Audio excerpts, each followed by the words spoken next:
All right, so it's Teacher Appreciation Week, and we decided we're gonna cook for our local school. So I got DJ Rhett's favorite meal right here. Whoo, look at that, buddy. You can come get you a plate too if you want, buddy.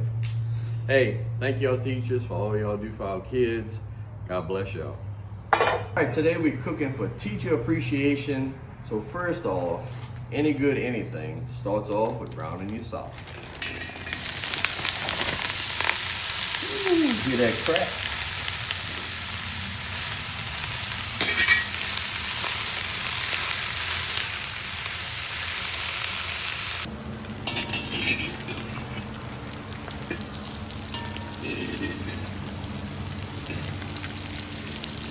All right, now sausage is brown. Look at that.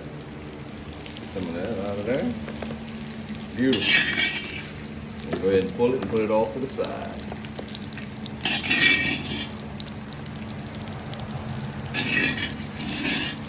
All right, so we got our chicken that's been sitting in that swamp fever marinade overnight. We'll go ahead and dump that out of there.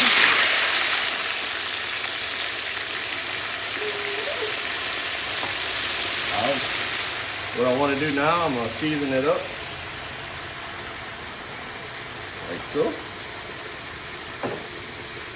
We got some of that Trinity blend we're gonna put in there. So this is basically your garlic and onion powder, a little bit of celery mixed in.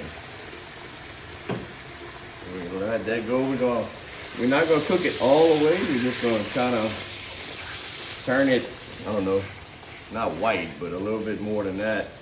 And then we're gonna finish cooking it the rest of the way before we put our noodles in. Looking good. All right, guys, so the chicken is done enough. So we didn't, like I said, we didn't cook it all the way because we're gonna cook it some more after a while. And we don't wanna get it to the point where it's gonna fall apart all the way.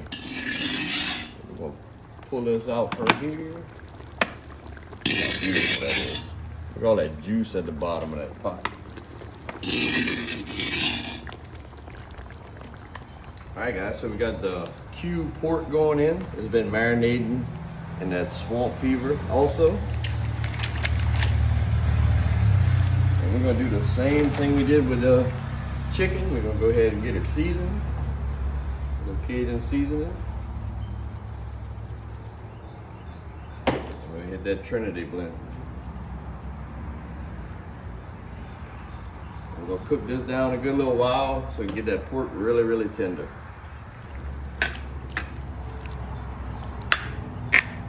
All right, now that the pork is done, we're gonna go ahead and pull that out and just put it off to the side for right now. So usually I like to cook my pork about 45 minutes, nice and slow in that gravy, just to get it good and tender and full of flavor. I'm gonna drop down our onions, bell pepper, and celery in there. Get that cooking down for about 15 minutes till it's tender. And then we're gonna put about a half of this jar of garlic, or jarlic as y'all like to call it. And we're gonna go down with our golden mushroom, our cream of mushroom, and cream of chicken, and cream of celery too. So, and always get your cans of soup rinsed out with some chicken stock or water. Get all that extra flavor out of there. You can also use reduced sodium everything. So even the soups have reduced sodium. The chicken stock was reduced sodium. And I also went in with some beef broth that had no salt added to it. So unsalted beef broth. So you still get the broth flavor, but no salt. That way you can adjust your salt later. That's always a good little trick if you can find the low sodium or the no salt stuff. And you can add salt how you like it. All right, go in with your water. And I'm going to leave the recipe at the end of the video so y'all have all the ingredients and amounts. We'll go ahead with a bunch of onions, green onions. All right, Cajun power garlic sauce. Put that in there. With a little Lean Perron, Worcestershire sauce. Get that in there. All right, drop your pork back in. And also drop your sausage back in. I want you to look at this paper towel underneath. Look at the grease that we saved from going back in that daggone pot. All right, and once you get a ball back going, go ahead and drop your chicken in. and 6 boxes of rotini. That's 6 pounds of rotini noodles. Get that mixing up. We're going to let it go for about 10 minutes, and then we're going to give it a flip. Look at that. And you're only going to go another, 20 minutes tops. These noodles don't take long at all to cook. That's why people love using them for big pots. So, hey, God bless y'all teachers. Thank y'all once again. Y'all have a blessed day.